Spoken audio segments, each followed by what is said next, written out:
everyone there was like, we were the best. 1 minute. The best place they ever wanted to do this event. And he said, you're sick. I'm really excited for this in 90 so seconds. He had no complaints, which I thought hit us on like a few things. He didn't do X. like a full stop. Oh, just one. We're just talking about the KCBS barbecue. Oh, we found it? No. Okay. Yeah, and so but I'd like your team's insight. 30 'cause they were seconds. there all night. I'd like that. Yeah. They could have done it on 1 minute. Yeah. We knew after she applied because we met her. She's a winner. Yeah, we knew it was like, They're outside information. So. yeah, they didn't put anything at her.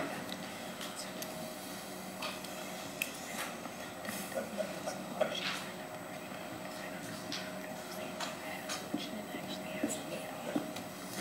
6:30. Call the meeting to order. Stand and say the Pledge of Allegiance.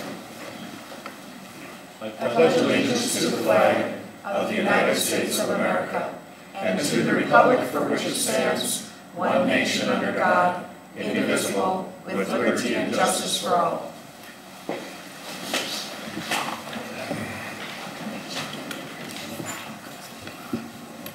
Hope everybody had a great Labor Day weekend. It was a great time to be in Winona last weekend. I just want to say a big thank you to the Chamber of Commerce and Winona Main Street and all the volunteers and all the vendors and everybody that was a part of the first annual Brew and Q. It was a wonderful event and a huge crowd, and I know that a lot of lessons were learned that will be improved on next year, but it was just great to see how many people there were down at the levee and the boats tied up and just all the activities, and it was a great day. Also on Saturday we had another great event, the Winona Family Art Day. I want to thank Vicki English and the artisans and the volunteers that put on a really wonderful event, and thank them for picking up the baton and carrying on what Bernadette Moff had started. And what I was told is that there was probably the biggest crowd ever on that day for that event, so that was great. Also want to mention this Thursday night there's a forum hosted by the League of Women Voters. It'll include all the mayoral candidates and city council candidates, and tune in 6 o'clock. It's live television, and you can call in questions or be here in the audience and submit questions as well. So it'll be from 6 o'clock to 7 o'clock. And I also want to announce that we will be moving up 5.1, city health insurance discussion, up front so that our guests can get back on the road. But before we do that, I'd like to ask Carlos to come up and give a short presentation about wayfinding signage. Thank you, Mayor. Evening, Council. For informational purposes, I just wanted to give an update on downtown wayfinding signage. Again, the signage is meant to help people find their way around in downtown and surrounding areas. The signs that you see up on the screen there are illustrations of two different types of signage that we're looking at for the downtown. First, on the left is a vehicle and pedestrian sign that is meant to help people find their way when they're walking down the street or when they're driving into the downtown area. They would be located at 8 different areas in the downtown, and they would point to destinations such as Levy Park, Mississippi River, and then historical and cultural attractions such as the Historical Society and the historic districts downtown. The signs, of course, incorporate the city's new logo up at the top, as well as the colors in the logo. It's a little bit difficult to see on the screen, but green would be for Levy Park, blue would be for the river, and then the orange would, of course, point to the cultural attractions in the downtown area. In addition to the vehicular and pedestrian signage on the left, we have an informational sign on the right. This type of sign would be located at the 3rd and Center bus terminal area and would help people to find different specific locations in the downtown. It would incorporate a map, whereas these signs would just have general directions to the destinations. These signs are meant to replace the existing blue signs that we have in downtown. I'm sorry about the rain droplet. I took this picture in the rain there, but the main complaint about these blue signs is that they're too small and hard to read. And so the replacement signs are recommended to be a lot larger. Working with the sign company on these signs, and they recommend the larger signs so that people can see them for color considerations and also for legibility considerations, so you can actually read what's on the sign. And so timeline for the signs, we're looking at installation by the end of the year. Any questions? How many of the existing blue signs do we have, and you say how many signs of the proposal that you're replacing with? There's a number of blue signs throughout the community. Right. There's a number in downtown, and then there's a number outside of downtown as well. I don't have the exact number for you, but in terms of the signage that would go up, it would be 8 of these larger signs. And on one side, they have these, this type of lettering and those types of directions. On the opposite side of the sign, they have the same destinations, but the arrows are basically turned around. So you're putting 8 signs in, but in effect you're getting 16 because they're dual-sided. So you're removing the existing blue signs. There's no way to modify them using in terms of other places where they're not as prominent as these are. Sure. In terms of the existing blue signs, you can see where some of them have been modified. Right. If location changes, it just gets removed like that. And that isn't as visually appealing as what we have with the new signs. If a destination were to change or a direction were to change, these signs are aluminum with a vinyl covering on top. So what you would do is you would just take off the vinyl and replace it with a brand new vinyl strip. It would maintain the integrity and also the look of the sign if anything were to change. Carlos, we have a request into MnDOT to put a sign on the new bridge coming into Winona that designates a historic district with a left turn arrow. Will this satisfy the marking of that historic district in order to satisfy the requirements for this sign? Do you know? These will all be placed on city right-of-way, so we don't have to comply with the state regulations for the bridge right-of-way. That type of signage, most likely it's brown signage that says Historical Society. Well, no, I would just say historic, directing people going over the bridge to the historic district to turn left. And in order to get that sign, I think we had to outline the historic districts in the downtown so that if somebody took that left turn, they'd know where the district is. Yeah, and so what this would do, that sign would be at the crucial turn point to drive towards downtown, probably on 2nd or 3rd Street or maybe on 4th Street. And so when people get into the downtown area, they would see these signs second and hopefully direct them to a location where they want to go. If they would choose to park, they would potentially park in one of the parking lots, and these signs would be visible from a number of the parking lots in downtown as well. So after you got out of your car, they're large enough to be able to see these signs and also read them from a distance away. Do you feel that given these new signs, you would be limiting the number of destinations that would be promoted on each sign? On each sign, the comprehensive plan talks about including signage in the downtown area and pointing people to the Mississippi River and Levy Park. That's number one that I've seen in a comprehensive plan, and then also seen as input over the past number of years that I've worked here. People are wondering, how do I get to the river? How do I get to Levy Park? So those are the 2 top destinations. In addition to that, we'd have historical and cultural attractions as well. So what would not be on the signs is private businesses, and that creates concerns in terms of who's listed, who's not. It also creates potential issues if there's turnover or anything like that. So what we're looking to do is put locations on the sign that have a general public interest, institutional or cultural interest as well. For example, the library is on the existing signs, and there are separate library signs. So are you talking about incorporating library on the new proposal and removing the old ones, including the specific library signs? The existing library signs would stay. These would not incorporate directions to the library on these signs, so the existing signs would continue to point to the library. This type of signage, initially installed in downtown, could spread to other areas of the community. So what we could do is use this same type of design pattern to create new library signs sometime in the future that would direct people to the library as well. I think the existing signs point to City Hall, for example. Mm-hmm. And you're saying that that would be removed. Who would make those decisions? The existing signs that point to City Hall would still be there. Most of them would still be there. A couple of them would not be.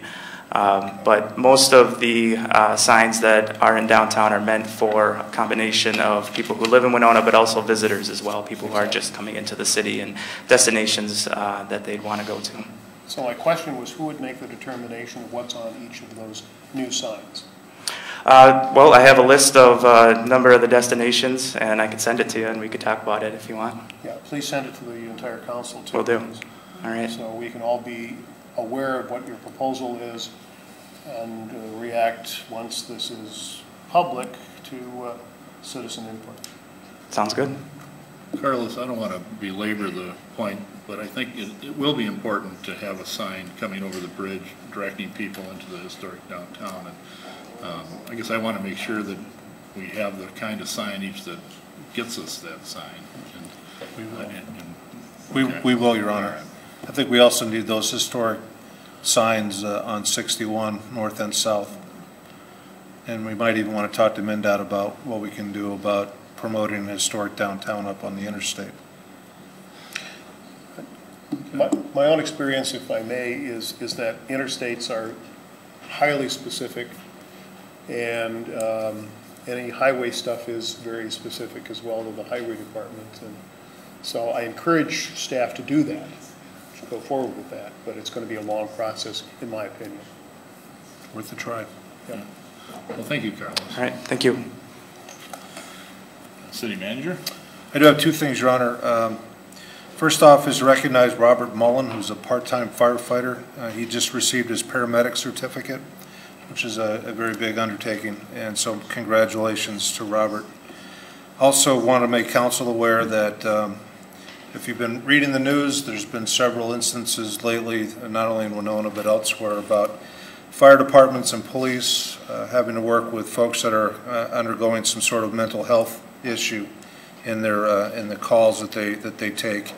We've noticed this uptick continuing in town, and searched about for some opportunities to provide some additional training for our first responders, fire, ambulance, and we also want to include our library staff because they're also having to work with some folks like this as well.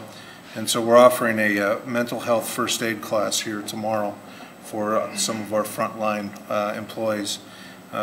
Based upon their experience with this class, if it's worthwhile going forward, we're going to send 1 or 2 members off to become trainers so we can train our own staff as we go forward. We just want to make sure that the community is aware that we're aware of the issue, and we're working to make sure that our departments are able to work with folks as we come in contact with them. Excellent idea. All right, roll call. Mayor Peterson. Here. Councilman Thurley. Here. Craig. Here. Alexander. Here. Iden. Here. Borzakowski. Here. Double. Here. And under the petitions, requests, and communications, item 3.1. Oh, excuse me, we're going to new business. Item 5.1, we have, I'll get there, the 2017 City Health Insurance Committee recommendations on the health plan designs and rates. Mayor and Council, this is our annual time to review our city health plan. We work with the firm of Mercer, and we would have with us this evening a representative from Mercer to review the Health Insurance Committee's recommendation and what we propose to do going forth for 2017. I'd like to introduce Joe Harton from Mercer. Mayor and Council, good evening. As we discussed in the pre-council session just moments ago, we had a very busy year from the Insurance Committee perspective. 2 jam-packed meetings with different issues. Your employee representatives acquitted themselves quite well. They studied some issues, brought up some great new ideas that we'd like to take forward. So our recommendations are listed in the new business item, but they include the results of the request for proposal process this year, renewing with Blue Cross Blue Shield of Minnesota for claims administration and stop loss coverage and network services, eliminating the current yellow plan due to its low enrollment and replacing that yellow plan with a new purple plan that involves a narrow network and lower cost for both the city and its employees. Encouraging the use of telemedicine by covering telemedicine visits at 100% after the deductible in all 3 of the city's new plans, and then increasing the individual stop loss deductible from $100,000 per person to $110,000 per person. Taken in together, all of these changes will help the city deal with an approximate 10% increase that we were looking at on a baseline perspective, and this will save a substantial sum of money for the city and for the employees, of course, depending on how the enrollment breaks for 2017. Be happy to answer any questions. We just spent 45 minutes talking about it and asking questions, so I don't know if there are any additional questions. I'd make a motion to approve the City Health Insurance Committee's recommendations for 2017. I would second that. Motion by Michelle and seconded by Pam. Any further discussion? Hearing none. All those in favor say aye. Aye. Opposed? Carries. Thank you, Joe. Thanks, Joe. And then we will return to the petitions, requests, and communications. Item 3.1 is reappointments to the Human Rights Commission of John Burdick, Fatima Saeed, and Heidi Smith, and an appointment of Gloria Alatorre. I'd move approval. I second that. Again, motion by Michelle, seconded by Pam. Any discussion? Hearing none. All those in favor say aye. Aye. Opposed, same sign. Carries. Item 3.2 is the Mississippi River Revival cleanup request for Saturday, September 17th. I'd move approval of the request. Second. We'll give that one to Paul. Motion by Michelle, seconded by Paul. Any discussion? I have, Al? I have a question. Yeah, I have a question. First of all, this is a great event, and I'm glad to see that they're back again this year. It takes a lot of volunteer energy to do this. The question at the end is the city willing to donate 100 trash bags for the cleanup? So I would like to move that we also donate the 100 trash bags for the cleanup. That was my motion. Okay. Okay, George? And ever since I remember, we've always donated 100 trash bags to them. They've done that for years, so. Good. Okay. That was my question. Okay. I think everybody's questions are satisfied. We'll vote. All those in favor say aye. Aye. Opposed, same sign. Carries.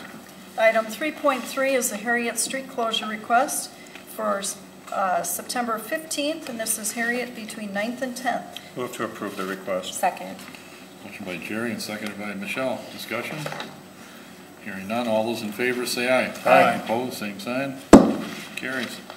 Item 3.4 is the Winona State University Homecoming Parade request for Saturday, October 15th. I move to approve. Second. Motion by Pam, seconded by Paul. Any discussion?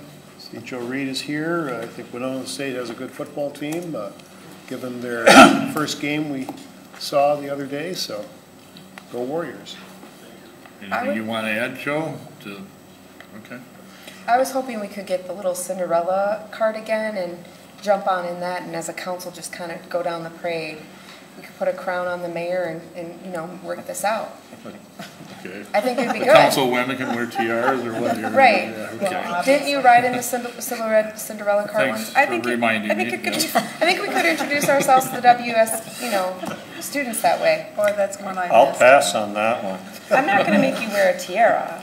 although I do look fetching with one, and I have one of my own. Joe, how many years have you been doing this? It's been a long time. 27. 27. Good. It's a great parade. It's really is. It's a wonderful Yes, it is. parade. A lot of fun. Try and keep it up. And we know it doesn't come easy, and if we recall, prior to Joe getting involved with some of these events, there was a few hiccups, and now when Joe comes forward with it, with the team that he has, it's Takes a ton of work, but we trust what he's been doing so much that it just becomes an easy vote, so excellent job, John. He does. Speaking of easy votes, let's see if it is. All those in favor say aye. Aye. Opposed, same sign. It was easy. Carries. Item 3.5 is an application for off-sale liquor license for Hometown Liquor. Would recall the council approved this license on July 5th. At that time, there were two partners of IDC Inc. However, we realized that one of those partners had another off-sale license in the city, and that is not allowed under statute. So Mr. Michael Rusk has bought out the other partner, and he has refiled the application. He is the sole owner of IDC Inc., and he is requesting approval of the license, and I believe he's here if you have questions. I'd make a motion to approve the liquor license. Second. Motion by Michelle, seconded by Jerry. Any questions? By council? Okay. This is not a public hearing, so I guess the council doesn't have any questions. We've been trying to reach the city about the application. Well, that might be something you want to take up with our city attorney or something like that, if it's a legal issue. It's not legal, we think the application is incomplete. Well, that would be a legal issue, I think, so.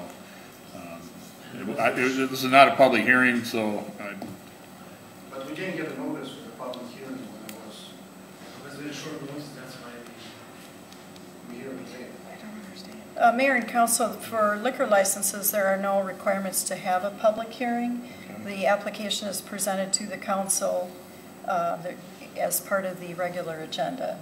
The agenda went out on Thursday afternoon as we typically send them. That is, meets the statutory requirements for notice. And I will just, it was a short notice. you're out of order. Thank you. Any other questions? You prepared to vote? We'll vote. All those in favor say aye. Aye. Opposed, same sign. Motion passes. The next item, 3.6, is a request to change the name on the on-sale intoxicating liquor license for Chatters on 2nd. The name change would be to Port 507 Bar. We also have a request to refund 3 months of the liquor license because he was not able to close on the building as he originally had planned. And I believe Mr. Brink is here if you have questions. I'd make a motion to approve the liquor license with the effective dates and refund the 3 months license fee. I'll second that. Motion by Michelle, seconded by George. Discussion? I'd just be curious about the reason for the name change, but that's not part of what this is. I understand. Do you want to explain the name change at the podium? Thank you. Thank you. I'm just curious. Oh, yes. I wanted something to do with more Winona, more something that ties to Winona to it more. I felt that my name, it's a stronger name, I guess. Okay. Whereas Marketing issue, so I understand. Yeah, yep. And the location of this Port 507 is going to be where? On 128 West 2nd. The old costume shop. Right. Yep. I knew that. I just Oh. wanted him to tell people. A market. Oh. Yeah. An opportunity to Yeah. self-promotion here. Okay. Okay. All right, thank you. Thank you. Good luck. Thank you. We ready to vote? All those in favor say aye. Aye. Opposed, same sign. Carries. And then new business, item 5.2, is the health insurance program funding.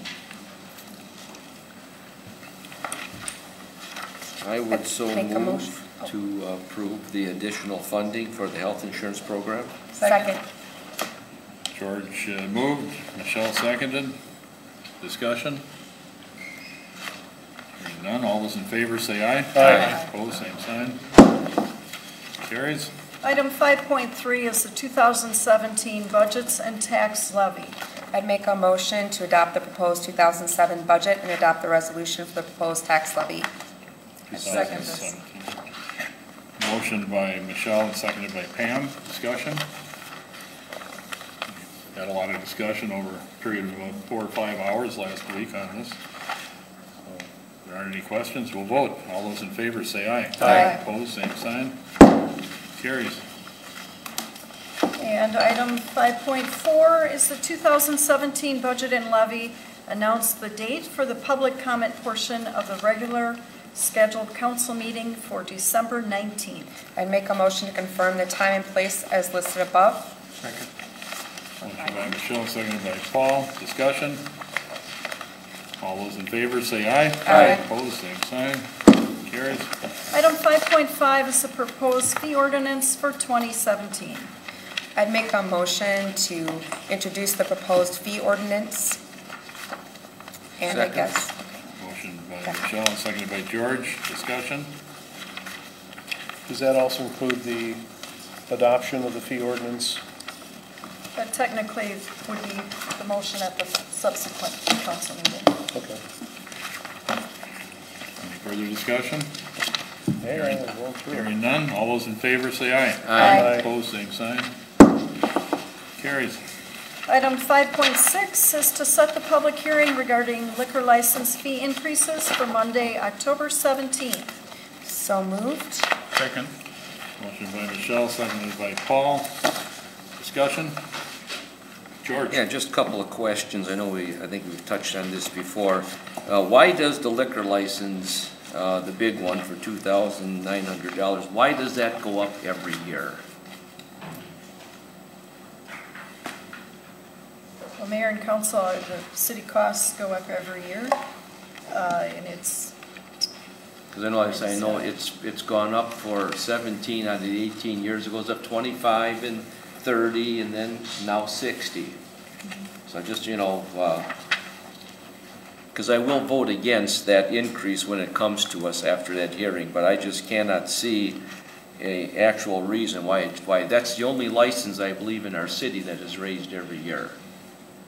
And then another thing, we may have talked about this before, but as far as the price go to the bars, let's say like Poots and Rosie's in the Handy Corner, they can maybe house 30 people, and they pay the full price as compared to Mulligan's or to Gabby's or Market Street, where they can maybe get 100+ people in there.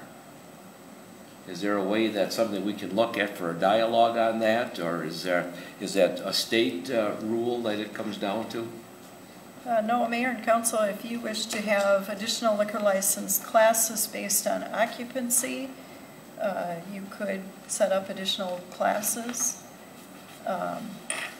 Most cities have just one license fee. I would say it's primarily the larger cities, Twin Cities, have the multiple classes. But for the on-sale licenses, it would be permitted to have multiple classes. Okay.